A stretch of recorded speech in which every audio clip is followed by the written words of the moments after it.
and honor to the Most High Yah by way of Yahushua HaMashiach this day. John 5:39 says this: search the scriptures, for in them you think you have eternal life, and they are they which testify of me. And you will not come to me that you might have life. I receive not honor from men, but I know you, that you have not the love of Alahym in you.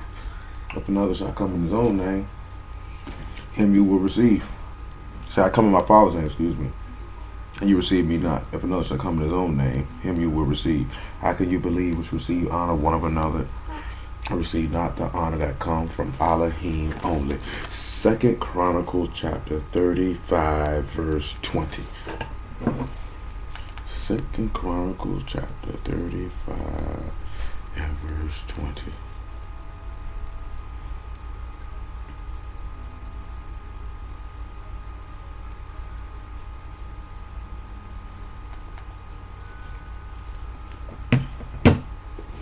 Alright. After all this, when Josiah had prepared the temple, Necho, king of Mizraim, came up to fight against Carchemish by Euphrates, and Josiah went out against him. Hold on one second.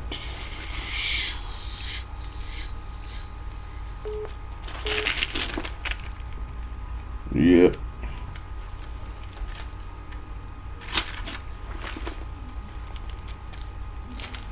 Alright, yeah, that's what we're going to do. Okay, cool. But when he sent ambassadors to him, saying, what have I to do with thee, thou Malach of Yehuda? I came not against thee this day, but against the house wherewith I have war. For Alahym commanded me to make haste. Forbear thee from meddling with Alahym, who is with me, that he destroy thee not. Now what we see here is that Josiah is about to intercede himself in something that has absolutely nothing to do with him. And he is being warned not to participate in said thing, lest it be for his destruction. Because see, sometimes you can find yourself to be fighting against Yah, and you can find yourself to be destroyed. Let's look at Isaiah chapter 10, which cross-reference some of the things in this story. And then, Yah willing, we'll also look at that point of what he's talking about not meddling with Alahym, who is with him, that you don't get destroyed. Because something along those lines was said by the apostles when the people were coming at them. If Yah is with, praise the Lamb. And we'll look at something in Numbers chapter 6 too. It might be not Numbers chapter 6. It's actually Numbers 23. If Yah is with somebody and you come against them, you're only going to be doing that to your own hurt. It may come then. It may come later. It may come whenever Yah decides to bring it, but it's going to come. Isaiah chapter 10 and verse 1. He said, woe unto them that decree unrighteous decrees, and that write grievousness which they have prescribed. So hold on. Let's look at something, right? He say, people who have made an unrighteous decree and write with grievousness which they have prescribed. And the word prescribed is what is standing out in my mind right now. So let's see what prescribed is talking about. As forth is in our language anyway. Just what I thought it was going to be talking about. When you look at prescribed, that word is kathab, and it's to write or record or engrave or write in, or to continue writing. So when you look at them, he's saying destruction with them that make unrighteous decrees. You know, we talked about the three different things when it came to sinners, and it came to transgressors, and it came to the wicked. And then when we get unrighteous in this verse, we have aven, which is somebody that has trouble of iniquity, wickedness, sorrow, or idolatry. So he's saying, woe unto them that decree. Hold on. Unrighteous decrees. When we look at decree, we're going to get an action that is prescribed, if you know what it is based on. And then that right grievousness of which they have wrote. That word for grievousness is a maul, so we have a little toil, a little trouble, a little labor, a little iniquity. Keep all those meanings in mind as we move to the next verse. It says, to turn aside the needy from judgment, and to take away the right from the poor of my people, that widows may be their prey, and that they may rob the fatherless. What will you do in the day of visitation, and in the desolation which shall come from far? To whom will you flee for help, and where will you leave your esteem? Without me they shall bow down under the prisoners, and they shall fall under the slain. For all this his anger is not turned away, but his hand is stretched out still. So When we look at this here, right, and it's going to go into the Assyrians, or who Nico, the Egyptian, is about to go up here and bust their head, and about to go up here and bust their head about. So when we look at this spiritually, we can see that he says destruction under them that decree unrighteous decrees. Well, let's look at the unrighteous decree that these men prescribed. Let's look at John chapter 18. And then after that, we'll swing to Acts chapter 5, if I'm not mistaken. What's Gamaliel that makes the statement that popped in my head about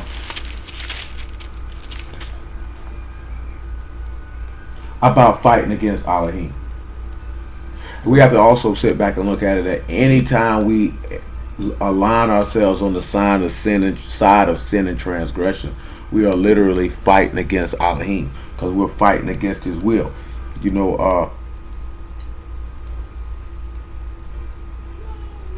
we either the enemies of Yah or we the friends of Yah, because there is no in between. When this man say that whosoever be a friend of the world is an enemy of Alahym, so when you meddle with certain things, it causes you to be on his bad side. When we look at Saul and how he was sent to destroy the Amalekites, Yah called them sinners, and that they were supposed to be wiped out and destroyed. But we didn't want to wipe them out, and we didn't want to destroy them, because you wanted the things that they had. You know, that lust of your eyes, it caught hold of them. Like I mentioned on trumpets, our desires to want what the world has, so to speak, to be like the sinners, to follow after them, to lust after their gods, to lust after their wealth or whatever they had, when you had all of these things and more at your own house. That's why he sit here and tell you to be content. See, Yasharal was never content with what they had, because they felt like what other people had was better. And that's how a lot of times you get yourself in trouble, because you're not content with the lot that Alahym has gave you, because you want more than that. Yes, Potter. Go sit down. John chapter 18. What do we want here? John chapter 18. I'll probably say about verse 12, I would say. No, that's a little too high. I'll work with it though. Then the band and the captain and the officers of the Yahudim took Yahusha and bound him, and led him away to Ananias first, for he was the father-in-law of Capheus, which was the high priest that same year. Now Capheus was he which gave counsel to the Yahudim that it was expedient that one man should die for the people. Simon Peter followed Yahusha, and so did another disciple. That disciple was known unto the high priest, and went in with Yahusha into the palace of the high priest. But Peter stood at the door without. Then went out that other disciple, which was known unto the high priest, and spake unto her that kept the door, and brought in Peter. Then saith the damsel that kept the door unto Peter, Art not thou also one of this man's disciples? He saith, I am not. And the servants and officers stood there, which had made a fire of coals, for it was cold, and they warmed themselves, and Peter stood with them and warmed himself. And the high priest then asked Yahusha of his disciples and of his doctrine. Yahusha answered him, I spake openly to the world. I ever taught in the synagogue and in the temple, whether the Yahudim always resort, and in secret have I said nothing. Why asked thou me? Ask them which heard me what I have said unto them. Behold, they know what I said. And when he had thus spoken, one of the officers which stood by struck Yahusha with the palm of his hand, saying, Answer thou the high priest so. Yahusha answered him, If I have spoken evil, bear witness of the evil. But if well, why smite thou me? The purpose of us looking at this here is they question him on what he is teaching. And we're going to see this with the apostles in a moment. They were going to make war with this man when they really didn't have no business meddling with this man, and going to end up finding themselves fighting against Alahym. As Nico, I lost my place. As Nico said to this man, For Alahym commanded me to make haste, forbear thee from meddling with Alahym. Say, stop from messing with him. You never ever in your lifetime want to be in a situation where you cause yourself to become the enemy of Alahym because of your actions. The scribes, the priests, the Pharisees, and the people were going to end up making themselves the enemies of Alahym by meddling with Alahym. Though did it have to go in that fashion? Yes, it did. At the same token, these people also made a conscious decision and choice to set themselves on the wrong side of the ledger. Let's drop down a little bit. Probably about verse 28. Then they led Yahushua from Capheus unto the hall of judgment, and it was early. And they themselves went not into the judgment hall, lest they should be defiled, but that they might eat the Passover. Pilate then went out unto them and said, What accusation bring ye against this man? They answered and said unto him, If he were not a malefactor, we would not have delivered him up unto thee. And said Pilate unto them, Take ye him and judge him according to your Torah. The Yahudim therefore said unto him, It is not lawful for us to put any man to death. So now Pilate is sitting there looking at this here, and he's looking at, he does not really, and also goes to the part of when his wife had that dream, and she said, Leave this righteous and just man alone. I've been troubled in dreams because of him, because Pilate didn't want to meddle with Alahym. He was looking at it as, that's y'all stuff, and I'm going to stay out of it. But of course, he didn't stay out of it. He did what Josiah did, and he continued to meddle. Now, in fact, let's look at Acts chapter 5 now. See, sometimes that's people's problem, and it really just points to one particular thing. If something don't really got nothing to do with you directly, just stay out of it, and you have a little bit less sorrows. I know it's a couple things in Proverbs that tell you about that, especially if it's something that's what a statement goes in at times, that stuff be above your pay grade, because some things you don't need to meddle with or be involved with, because you could get yourself in trouble. Sit back and look at it. Josiah is the king of Yehuda. He restored the temple, made a Passover that had not been kept since the time of Samuel. A just and right young man whose heart was perfect towards Yah all the days of his life. And he told him, this ain't got nothing to do with you. Don't worry about it. Go somewhere else. Don't be fooled up with this. This ain't got nothing to do with you. This doesn't concern you. And you're going to see he lost his life because he continued to push it and fool with it and want to know why and want to be a part of something that he had already been told. Leave it alone. And you have to have that type of wisdom to realize that you could be interjecting yourself into something that you don't need to be interjecting yourself into. Acts chapter 5, what I want for that? Acts 5 and probably about 34. Yep, 34 it is. We'll make it 33. Because, and the point I'm making is that when Josiah involved himself in this battle, he found himself to be fighting against Alahym. In his mind, he think he fighting against who Nico are going out after, but in truth, he was fighting against Yah because he did not listen. Because he wanted to be a part of something that had nothing to do with him, of which he was warned, leave that alone. There are several instances in this book, especially I'm thinking about Gideon, where he was told leave Ephraim to the house, and some of them were mad. The biggest mistake you could consistently make is to think that Yah has to tell you everything that he's doing, that you have to be aware of everything that he's doing, and that you have to be a part of or aware of every move that he's making. You know what I'm saying? He might bust a move with somebody else for them to go do this over here, and that doesn't pertain to you.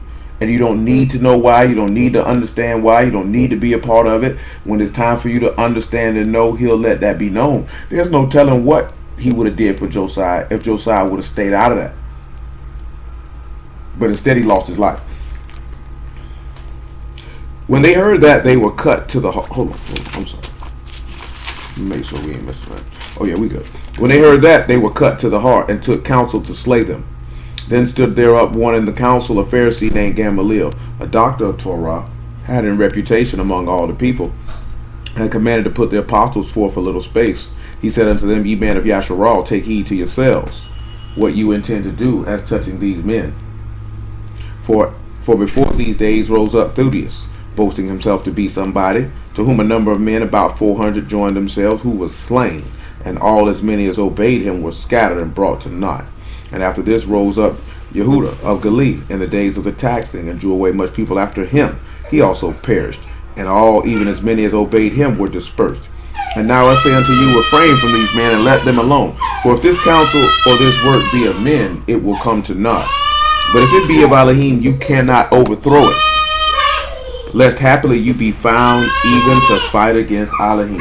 And that's what you have to sit back and realize, is that if a work be Alahym and you fight against it, then you're going to be overthrown by Yah. But if it be a man, it's going to come to nothing. Let's come back to 2 Chronicles 35. Yes, Gail. You did all that crying and for what? 2 Chronicles 35 and 22.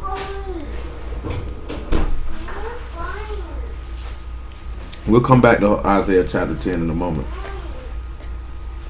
We'll still deal with the unrighteous decrees and the engraving, because you should tell that the unrighteous decrees was them decreeing that Mashiach was an ungodly man and a blasphemer, and that they turned away the judgment from the poor and needy, because that wrong judgment proceeded, like Habakkuk told you in the first chapter, because a just man was judged to be a sinner, though he had done no evil. It takes us to what I was, and it was in my head to mention it, not for us to go grab it. It takes into what's in Romans 8 and 34, that you have to be able to endure no matter what, persecution, tribulation, and all of these things. And we may deal with this when it comes down to dealing with the beast. That is something I got in my mind for atonement, is dealing with not that the beast being killed is an atonement for sins, but that he has to be destroyed as an atonement for what he has done to those who have stood on the word. Because you're going to be persecuted and you're going to be killed for it. Because this man is an enemy of Alahym and teaching against Alahym, so therefore anyone who stands for Alahym will be slain. You want to get down now, don't you, Gail?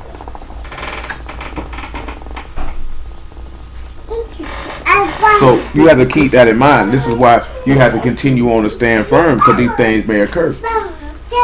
Can't be fearful. You know, just what did we do yesterday? By the favor of Yahuwah. What was done yesterday? 18 souls. 18 souls. Matter of fact, I'll pause and look at this here in Acts chapter 2.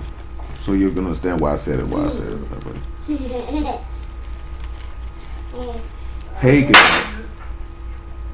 Hey, Gail. Hey, Gail.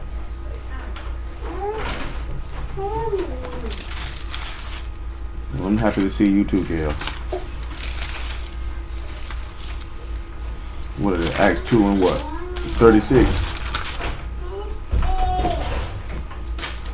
Acts 2 and 36. About 37, matter of fact.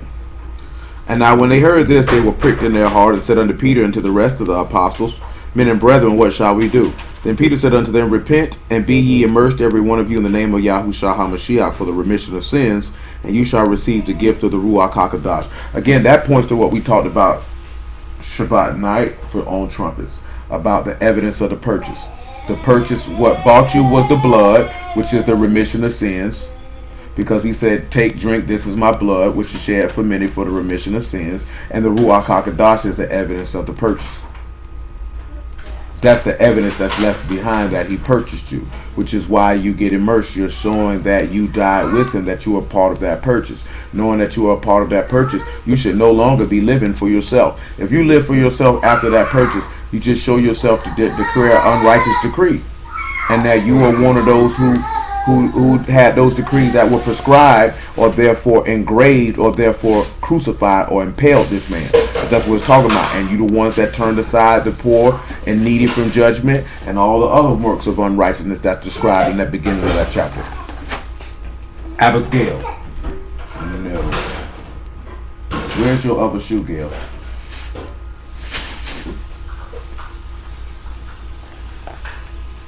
For the promises unto you and to your children and to all that are far off, as many as Yahuwah our Alahym shall call. And with many other words did he testify and exhort, saying, Save yourselves from this untoward generation.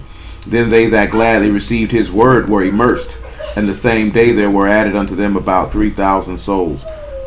Notice of what he sat back and said, right? Let me keep on going.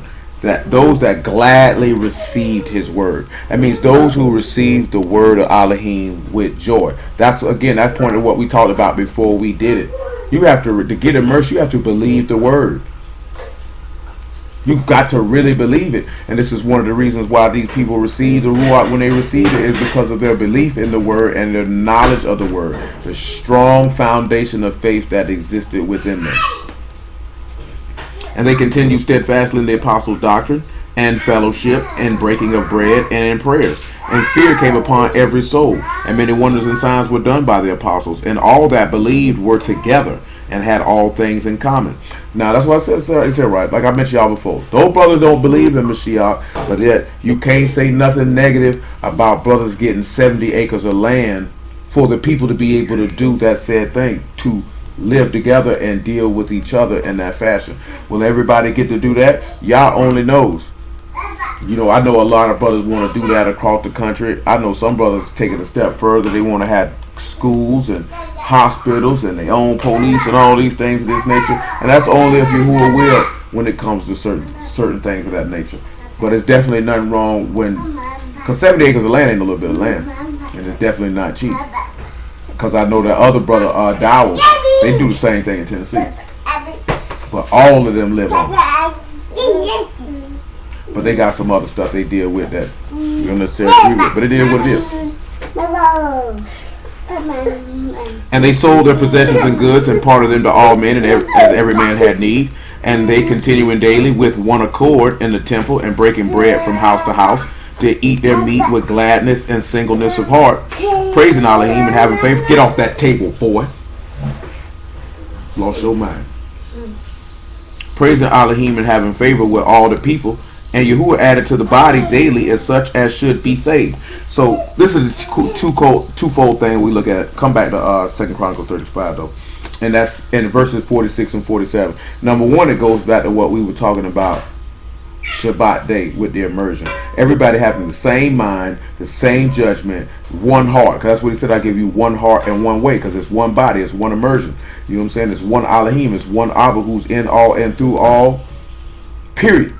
You know what I'm saying? So when you see that they all had singleness of mind, they walk as a cohesive unit. No schisms, no separations, one body. But then he says with 3,000 souls, and then he mentioned how many were added to the body as should be saved. The hope and desire is that if you were immersed, it was for the purpose of you being saved. Period. You know what I'm saying? That was the purpose of them getting immersed, going through the Red Sea, was for them to be saved. But they came out of that immersion and they did this right here. Come to Hebrew chapter 6. And then we'll come back to 2 Chronicles 35. We don't want this to Hebrew 6 and 1. We don't want this to happen to any of us. Period. No exceptions with anyone of what's written here in Hebrew chapter 6. Abigail. Hi. Abigail.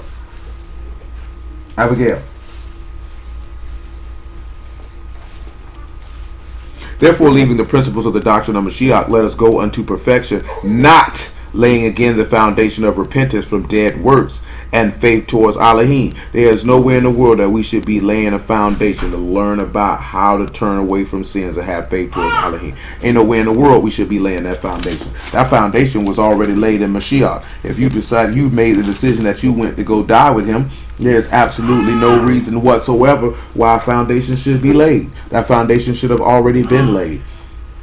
Of doctrine of immersions and of laying on of hands and of resurrection of the dead and of eternal judgment. And this we will do, if Alahym permit. For it is impossible for those who were once enlightened and having tasted of the gift of Shamahim and were made partakers of the Ruach HaKadosh and have tasted the good word of Alahym and the powers of the world to come, if they should fall away, to renew them again unto repentance, seeing they crucified to themselves the son of Alahym afresh and put him to an open shame. Ain't got no business shaming this man. We already did that by the way we lived before we even got immersed. Because remember, sin is a reproach to any people. It's a dishonor. It's a shame. We ain't got no business shaming this man openly. We ain't got no business re-putting him up there on that stake. We ain't got no business spitting back on him. We ain't got no business hitting him with no reed, punching him, slapping him. None of these things should occur. That shouldn't occur. All of us who are dead unto sin should be living unto him and walking one with another. That's why he say he can't have no. Because see, I'm telling you right now. And I be feeling brothers on this here to a certain extent, but mainly for those who have been immersed in the name of Yahushua. I don't even care if they believe they're Israelites and they've been immersed in the name of Jesus or Yeshua, whatever the case may be. That's the nitpicking at that particular point. My point is this: if you've been immersed into that, then you in his body, which means you are brothers and sisters one to another. All the stuff that niggas got be having going on, and the bickering and all the other stuff that niggas got going on, that's not going to be beneficial when they come to kill those who say they believe in this man and hold his testimony. Hello? Yeah. To those who hold his testimony, to those who have faith towards Alahym and keep his commandments. You see that it said those people move with singleness of heart. They parted everyone as he had need, and they didn't esteem one person over the other. They just went around as a group, as a unit, period. And most of these people, at least with the apostles, from spot to spot, from country to country, from city to city, tried to foster that type of mentality in every single brew that they came across. This is one of the reasons why at times that if we see us other brews in the city, we will go holler at them. You know what I'm saying? I know a lot of them feel like you might be trying to post up on a block, or you want to try to take their stuff over, or you want to try to covertly snatch some people or argue about doctrine or whatever the case may be, because this is what they encounter a majority of the time. When really we just coming to holler at you to let you know we out here. You know what I'm saying? Here go my number, I'll get yours. If you need me or we need you, then we'll holler at you so you can know that it's somebody that believes as you do, that's on what you own, in the same place as you are, because you never know what can happen. You know what I'm saying? And they ain't even talking about just people running down. You know what I'm saying?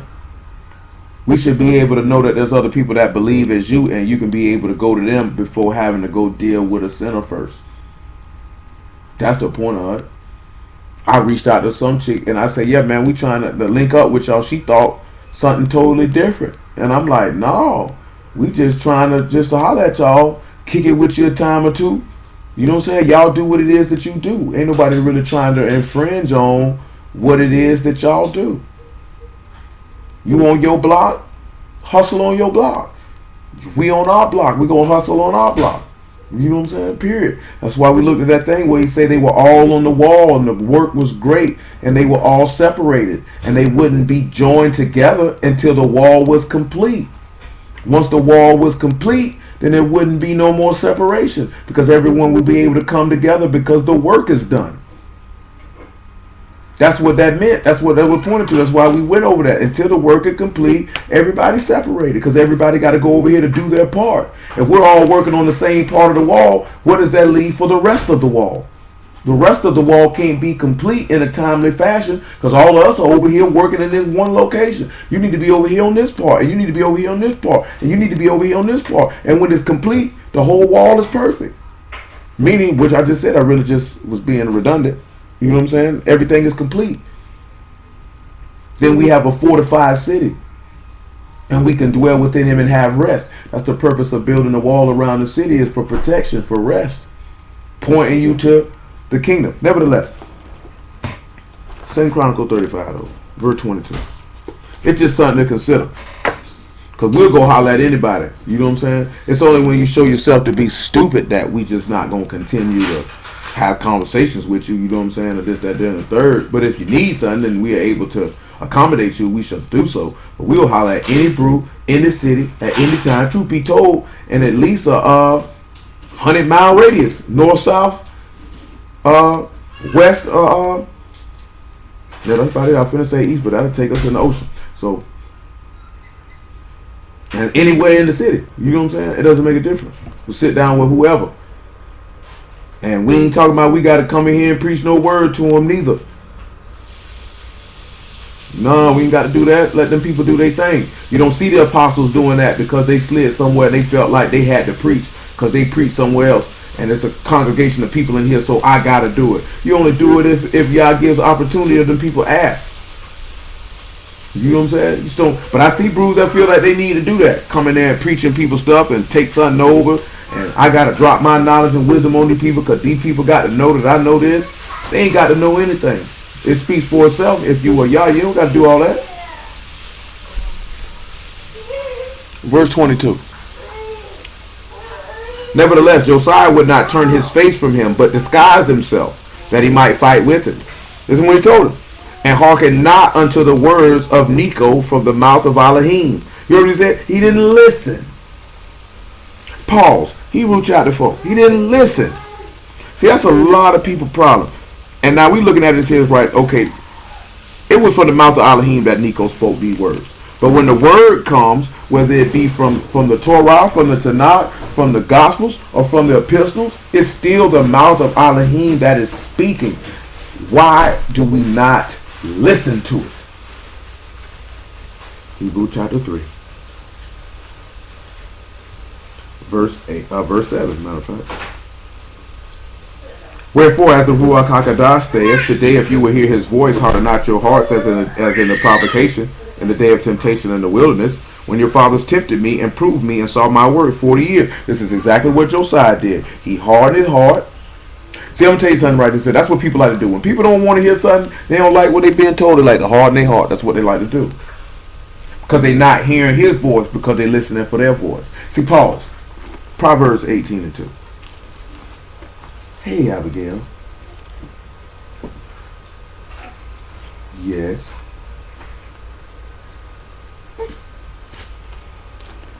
Yes, Gail.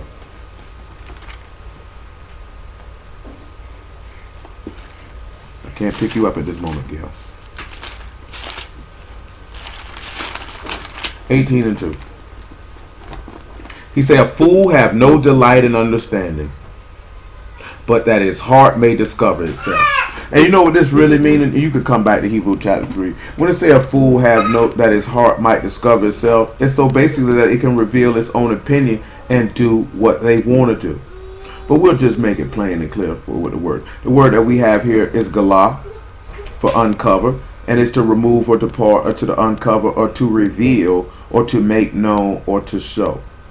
So when you sit back and you look at all what I meant to say, what Yahushua went through with the scribes and Pharisees, every word that he spoke, it revealed what was actually in their heart, because they didn't have a delight in that understanding. That's why you take that again, the polar opposite of that, what we read in Acts chapter 2, that they gladly received his word.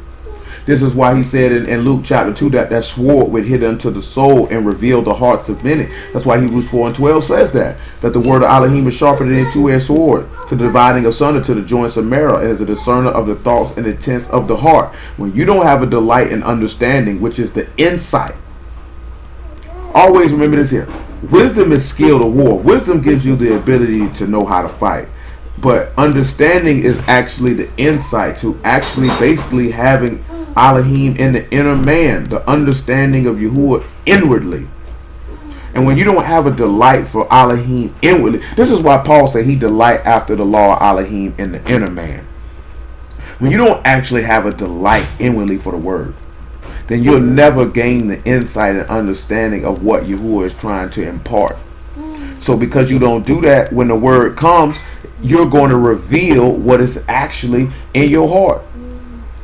Now, Josiah's intentions might have been well, but when it came down to it, him not listening revealed what was in his heart, that he wanted to do what he wanted to do in this particular situation. I want to war against these people, and it revealed that.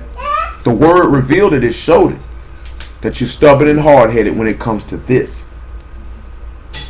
See, people always say you can't know a man's heart, but you can. You may not know it beforehand, but when that word is manifested, it will show it, and there's no denying it. You can't turn from it, period. You're not going to be able to do it. You're not going to be able to do it. And this man said this word is a discerner of the thoughts and intents of the heart. When that word come, it showed what the thought and intent of Josiah's heart was. He wanted to meddle with Alahym to his own destruction. When that word came, when Gamaliel was talking to the Peter, after Peter had already dropped that word on him, it showed the thoughts and intents of their heart. They hated Alahym. When they got Mashiach up there and he said, man, I always taught in your temples. You know what I said. You know what I taught. It showed the thoughts and intents of their heart, because they wanted to kill him. Because they had a hatred for righteousness. They had a hatred for what's right, because they did not delight in understanding. When that word comes, it's going to show us in your heart. You could try to convince people however direction you want to convince them. But when you don't have a delight in understanding, it's going to reveal what's in your heart. You're going to show what type of mind you got. And that's undeniable. This is why he says that he tries men. He tries to reign in the hearts to give to every man according to his work, because he got to see what's in there. He got to pull out what's in there. Because you can walk around and cover up what's in your heart all day long, but Yah going to put you in a situation, a circumstance, so he can reveal to you what's in there and reveal to others what's in there, but mainly to you first. Because most of you already know what's in there. But sometimes you need that mirror thrown in your face so you can really see it and see how really ugly it is, that maybe you may do something about it. We're in verse 10. Wherefore I was grieved with that generation, and said, they do always err in their heart. Doggone Amber Alert. They always err in their heart, and they have not known my ways. So I swear in my wrath, they shall not enter into my rest. Take heed, brethren, lest there be in any of you an evil heart of unbelief in departing from the living Alahym. But exhort one another daily while it is called today, lest any of you be hardened through the deceitfulness of sin.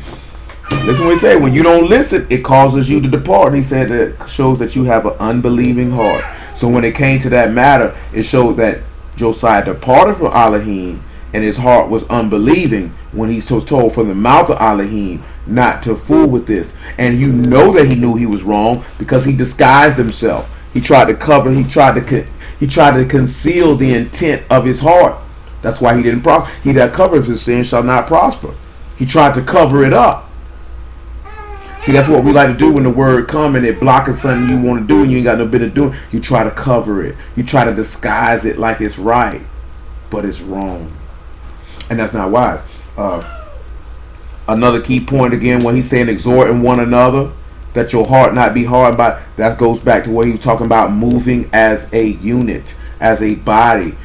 See, if you dolo, no one can exhort you. That's why the books say two are better than one, and a 3-4 cold cannot be broken, because if one fall, who can pick him up? And if he cold, you can warm one another. But nevertheless, keep 2 Chronicles 35. It's 8:33. I won't be very long. I ain't got much more. I'm not finna go to the second part of this chapter. I don't even know why I had it in my mind that I was going to go to chapter 36. Because that just would have been retarded on my part, because we won't be able to finish it. Verse 22.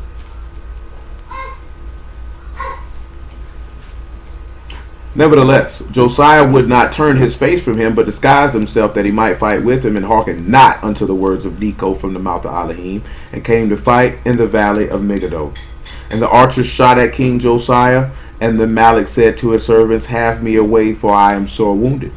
His servants therefore took him out of that chariot, and put him in the second chariot that he had, and they brought him to Jerusalem, and he died, and was buried in one of the sepulchres of his fathers, and all Yehudah and Jerusalem mourned for Josiah. Jeremiah lamented for Josiah, and all the singing men and the singing women spake of Josiah and their lamentations to this day, and made them an ordinance in Yasharal, and behold, they are written in the lamentations.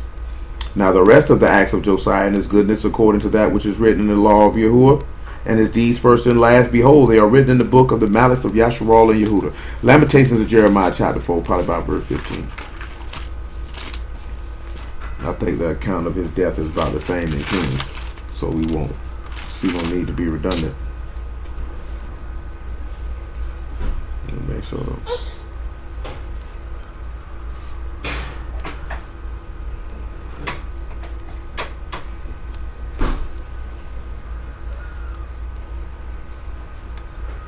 Second, Lamentations of Jeremiah chapter 4 verse 15. Give me a second. I'm finna get around this.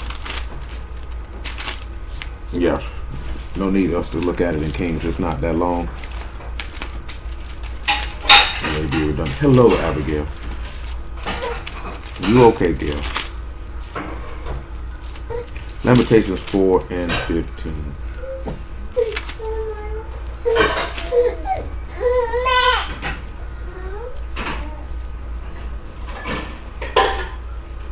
See, they cried unto him, depart ye, it is unclean, depart, depart, touch not. When they fled away and wandered, they said among the heathen, they shall no more sojourn there. The anger of Yahuwah have divided them, He will no more regard them. They respected not the person of the priest. They favored not the elders. I just keep this in mind because it's really going to tie into chapter 36 of when we go into exile. Because we go into exile right after Josiah's death. As for our eyes has yet failed for our vain help and watching, we have watched for a nation that could not save us. They hunt our steps, they hunt our steps, that we cannot go on our streets. Our end is near, our days are fulfilled, for our end is come. Our persecutors are swifter than the eagles of Shamahim. They pursued us upon the mountains, they laid wait for us in the wilderness. The breath of our nostrils, the anointed of Yahuwah, was taken in their pits, of whom we said, under his shadow we shall live among the heathen. Now, we dealt with this in time past, and you know that shadow was Mashiach, and we're going to go into all this here when we talk about the exile. I'm just kind of trying to set the stage for this exile. Because you know Josiah got hit by the archers, and he was wounded in the battle, the same way that Mashiach got hit by archers, and he was wounded in the battle. He was wounded in the valley of Megiddo. You know that Mashiach was taken in the valley. This is the same token. You could look at Mashiach as the same token of not hearkening to the words of Alahym, because he became sin, and therefore the wrath of Alahym had to be on him, because he had to destroy him for not listening. But the key point of looking at what we've seen with Josiah is the problem of not listening.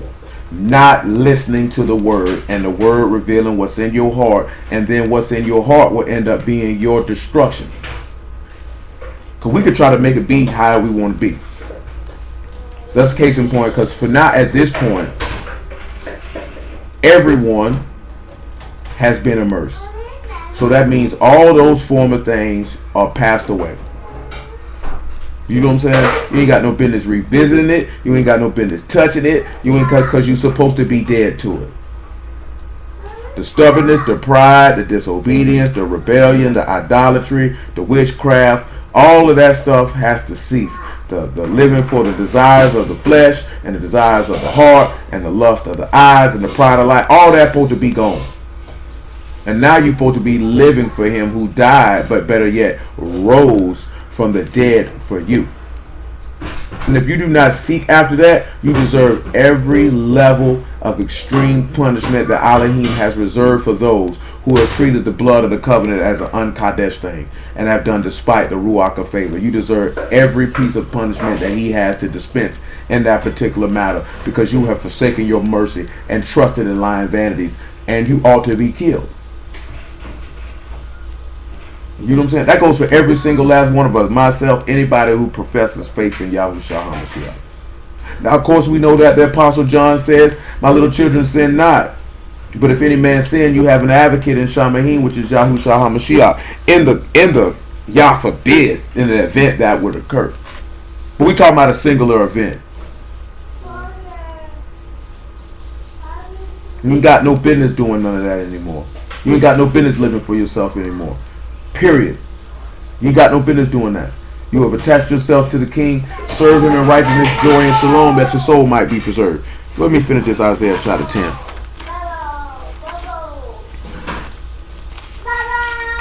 I think it go into that war a little bit more detail, if I'm not mistaken.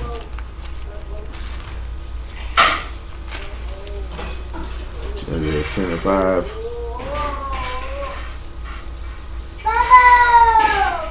No, we better pause on that. I can use that for something different. We're going to pause on that. Nevertheless, Revelation chapter 3. And we'll just stop right there. We ain't go that long. That part with Josiah's short and to the point, and ain't no sense of dragging it out just to be dragging it out.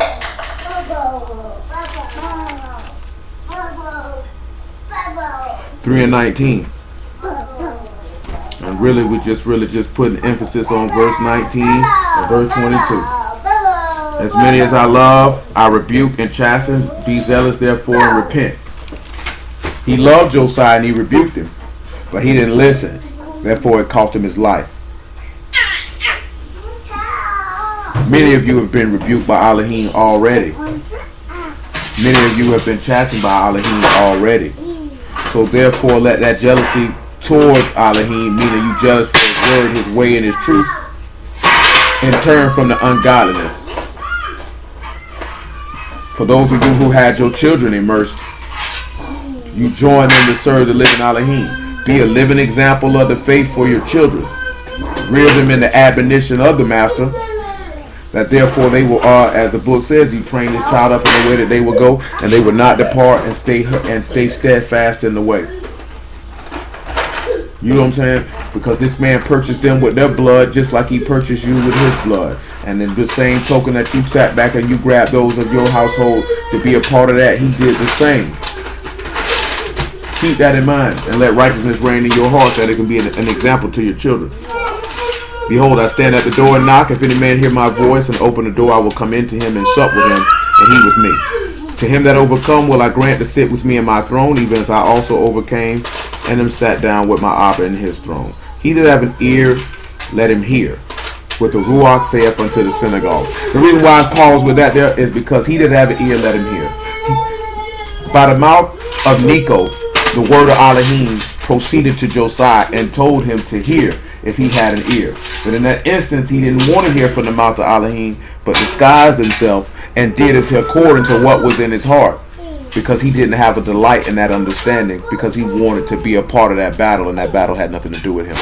Do not make that mistake. The same thing that we've seen in Hebrews 3. Do not harden your heart.